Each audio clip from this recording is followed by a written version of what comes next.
Dang it. Yeah. And my doctor works for Johns Hopkins, and they had like, let me see, the city is Bethesda, Maryland. So that's quite a distance. Now they have a Johns Hopkins about 15 minutes away from me, but that's where I'm comfortable going. Like I could switch and it could be what was it? In the network. And it wouldn't be a problem. But that's where I'm comfortable going. And the other thing is I don't go to the doctor. I don't need to go to the doctor much. I mean, most of the time I go to the doctors for my yearly physicals. And that's about it. Now, if I have an emergency that I need to, need right away, like I cut my finger last year, there's patient first, them urgent care places and stuff like that, where you don't really have a choice of the doctor that you pick, because it's like, you can't go in and be like, oh, nah, I want a doctor that looks like me. I would tell Pardon me, sir? Yeah, I would tell you in my county, that's like, nah, it's not gonna happen. not where I live at. Now, if I was closer to Baltimore City, then it'd be a different story. But yeah, where I'm at, if I go to an urgent care facility or something like that, more than likely I'm not gonna get a doctor that looks like me. It will happen. Yeah. Life in the big city, man. Life in the big city, man. Yeah.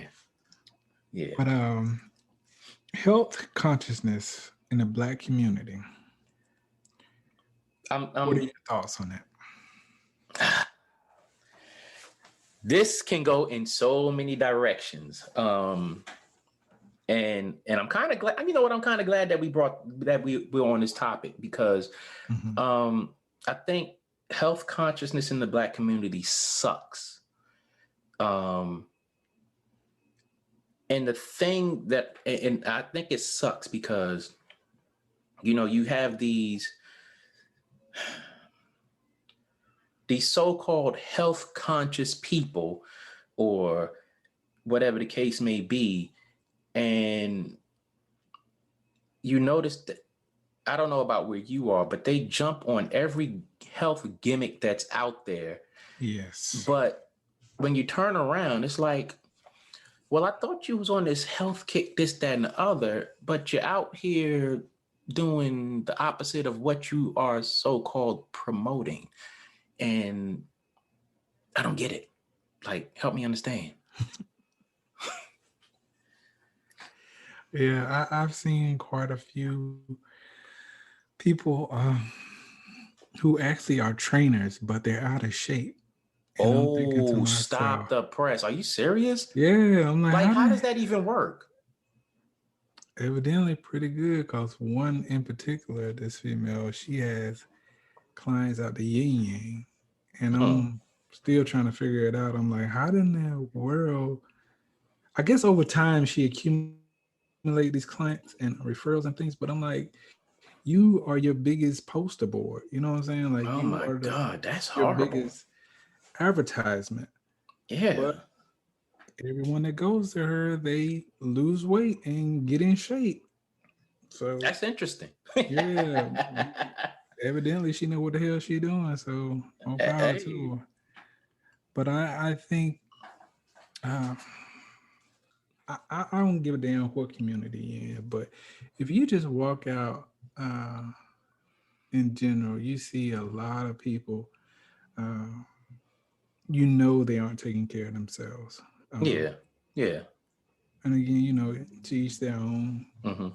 I can't sit up here and judge anyone, because I know there are times when I don't take care of myself. I know that's right. But I think when it comes down to, in our community, there seems to be a slow turnaround, because you see a lot of people who are actually trying to be health conscious now, especially what they eat and how they consume their foods.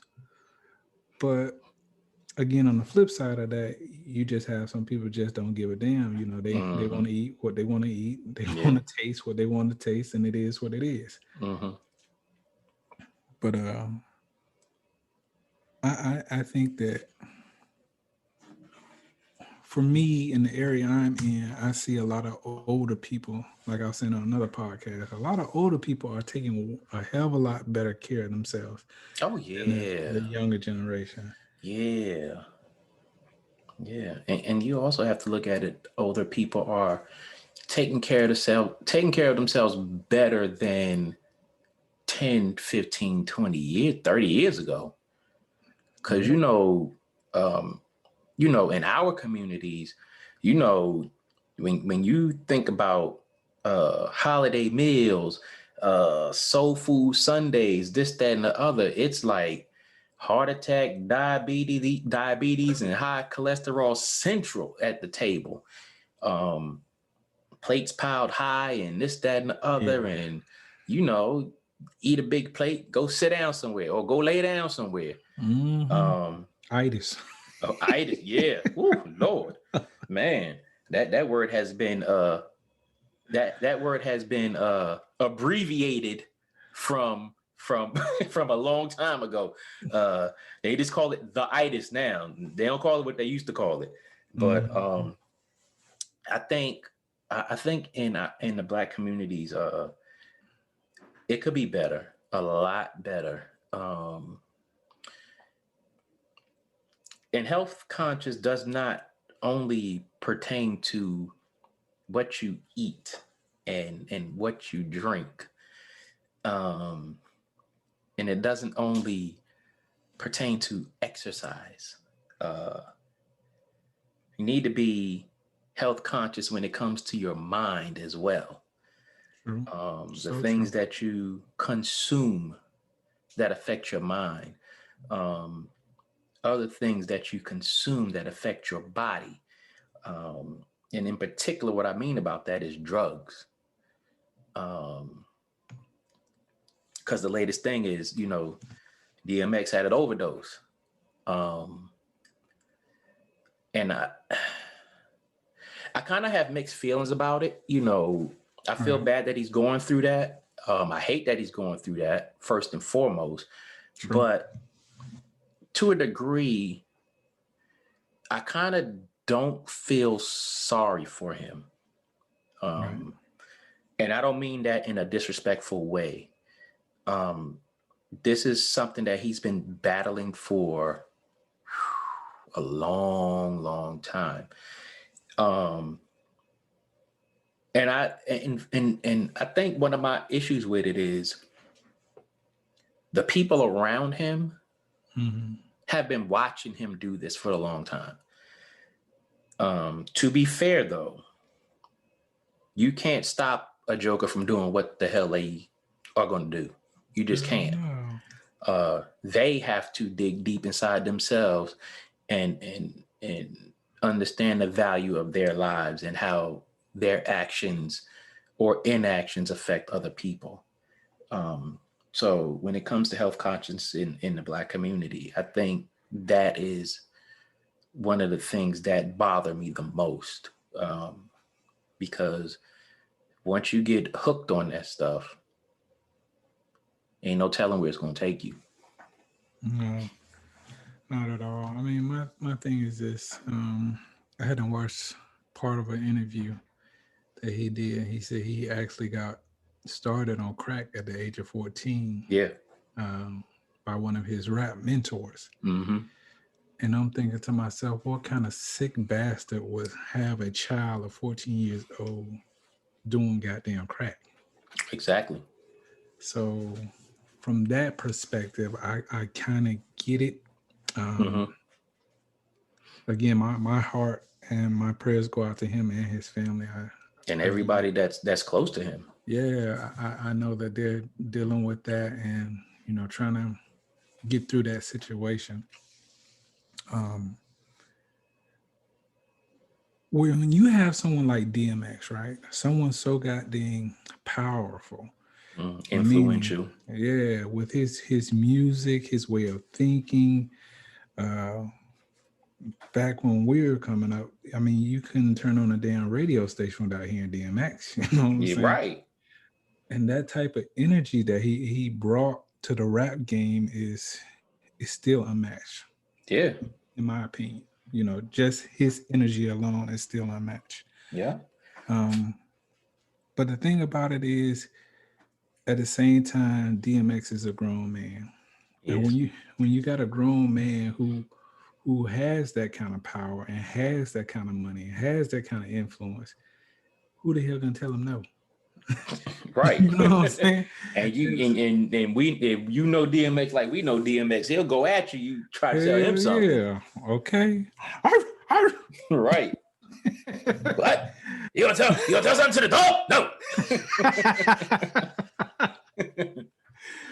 But anytime you're dealing with narcotics, whether they're legal or illegal, you are definitely stepping off into something that very few people actually make it back from. Yeah. Because I'm kind of grateful in a way that I grew up in the environment that I did, where watching, you know, aunties and uncles and loved ones battle with alcohol, Mm-hmm. that addiction. And it really taught me at a young age, if that shit makes you act like that, then I know Mm. I don't want to fuck with that shit. Look at it. So I guess that was one of the biggest things that helped me stay away from drugs. I will be honest and say I dabbled with weed a little bit in my Mm-hmm. college years, but that was peer pressure, Mm-hmm. me wanting to fit in, and again, part of it was just me wanting to see what the hell it's all about. Yeah. But after, you know, doing it and smoking it and all the things that come along with it, I'm like, this shit is too expensive. Mm. That I too. I can't afford this shit. And it was never like, you know, I would deliberately go out and buy a bag, but you know, Mm-hmm. everybody chip in that little $5 or whatever. And you know, it just for us, it was one of the things that helped get us in the mood to go out and party and chase women and do all that shit. But Mm. um my heart goes out to anyone who's not able to beat that addiction, Yeah. Yeah. because I really do feel like it's an addiction. It's like one of them things you tried, and next thing you know, you're freaking hooked. Mm. So, uh, but I believe at the same time, though, if you really want to get off it, then you're gonna do anything and everything within your power to leave that shit alone. Oh yeah. So, Yeah. Yeah. I mean, just like you, um, I grew up around it.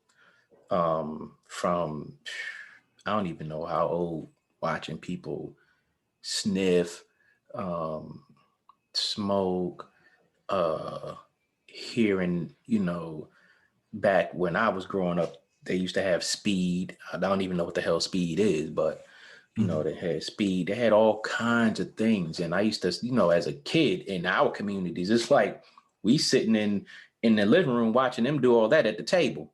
Um, Oh my rolling up god. dollar bills and sniffing it and this, that, and the other. Um,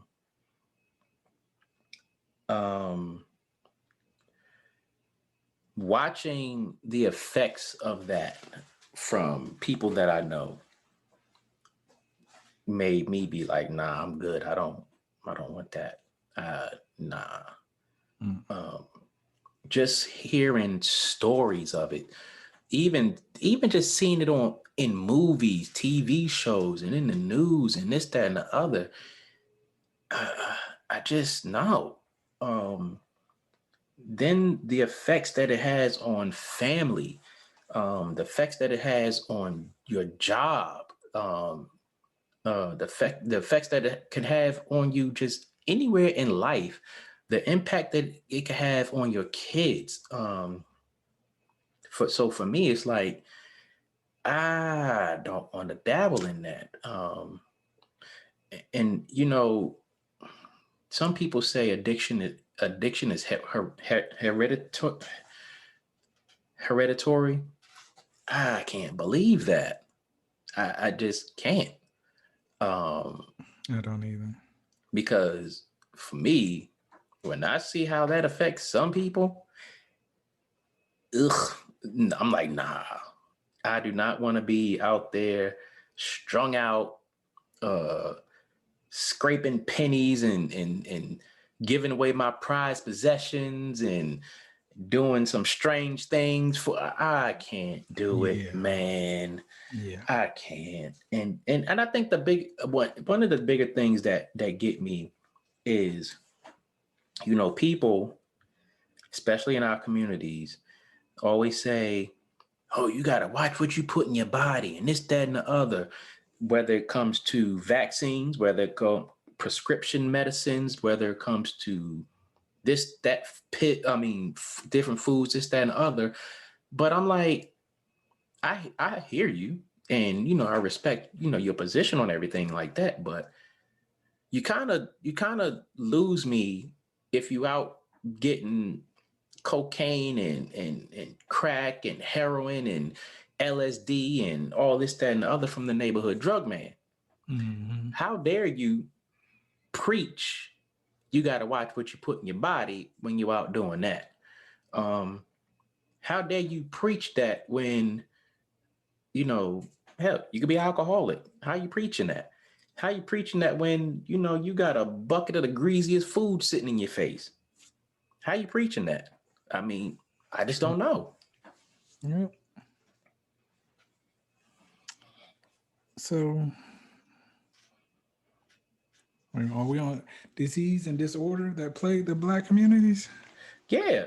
Um, Um, what is it? Hypertension, diabetes. There's certain cancers out there. yeah.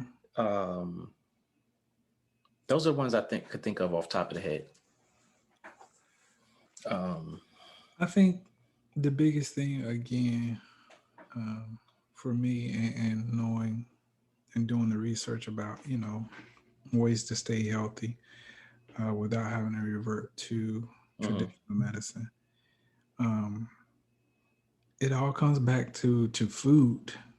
Um, we, especially um,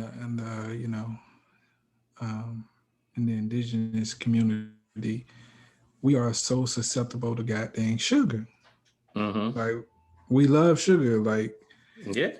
that's one of our biggest weakness besides consuming meat and dairy products. Mhm. But I just think that we've done it so much now that we pretty much feel like it's the norm for us. Mhm. And then there are some people who are actually like hitting the brakes now. Like, Right. once they start seeing their blood pressure go up and diabetes and all this, and then they look around like, wait a minute, I have other responsibilities here. I really need to take care of myself. Mhm. And once they start, doing their own research and, like you say, your doctor say, work out, stay away from the salt, Mhm. you know, uh, watch when you eat, what you eat, and all that. That's when people actually start taking it more seriously. Yeah. I think it's kind of like they have to damn near get to, The point of no uh, return. yeah, and then that's when they wake up and be like, damn, I've been, basically destroying my body for the longest by the things that I consume, whether that be, drugs or just the food alone, and Mhm. not exercising, not, um, getting up in the morning and doing a little routine before I start my day. Mhm. But there are just so many things that plague our community that is damn near a shame, man. It really is. But again, I think that people are starting to wake up and see it now. Not as Yeah. fast as we would hope, but to a certain extent, some people are starting to wake up. Yeah. So I found a list of the 7 common health concerns African Americans should monitor, and it's heart disease, high blood pressure, cancer, diabetes, stroke, peripheral artery disease, and sickle cell disease. Now, a lot of these are preventable, very preventable. Right. It's just a matter of us making the decision to take care of ourselves. It's ironic that things like this are passed down generation to generation, but it starts with the previous generation because, and I'm no professional, but from what I have learned or come across or been told, things like that are genetically passed. And if they're not genetically passed, let's just say you're in the womb and your mother is consuming all kind of crazy stuff and not being healthy. Right. You sharing blood with your mother. So, you know, you have no choice but to deal with that. I think people overall need to be more conscious of what they're intaking in their bodies. Ironically, you never ever really hear people say when they say you got to be mindful of what you put in your body. You know, you rarely ever hear people talk about the air that we breathe. Exactly. I mean, I can't tell you. I'm one of them people. I'm constantly looking up in the damn air. I see these motherfuckers with the damn Mm-hmm. chemtrails and all that shit, wondering to myself, what the fuck are y'all putting in our goddamn atmosphere? Because here in the US, they do it quite often, but there are other countries that don't allow that shit, Mm. period. So it really makes me wonder, like, why is it so important that y'all spray that shit here? What is it doing that you're telling us it's supposed to do, but not actually fucking doing? Mm.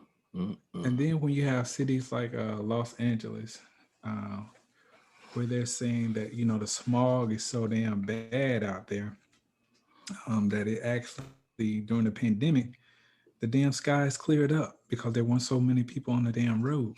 I Go mean, figure. like Go that figure. really makes a difference. But anyway, we're gonna go ahead and come back with you all, and we'll get back into this. Yes, definitely. This yeah. This conversation is you know, taking a deeper turn than what I expected, but It is. good It is conversation. for sure. That's part one of doesn't matter if your doctor looks like you. King and I Like podcast. Of course, follow us on your preferred podcast platform: Instagram, YouTube, Facebook, Patreon. You know, and you know what else? King and I 369 at gmail.com. Again, that's KINGANDEYE 369 at gmail.com. We would love to hear from you once again. And we'll be back.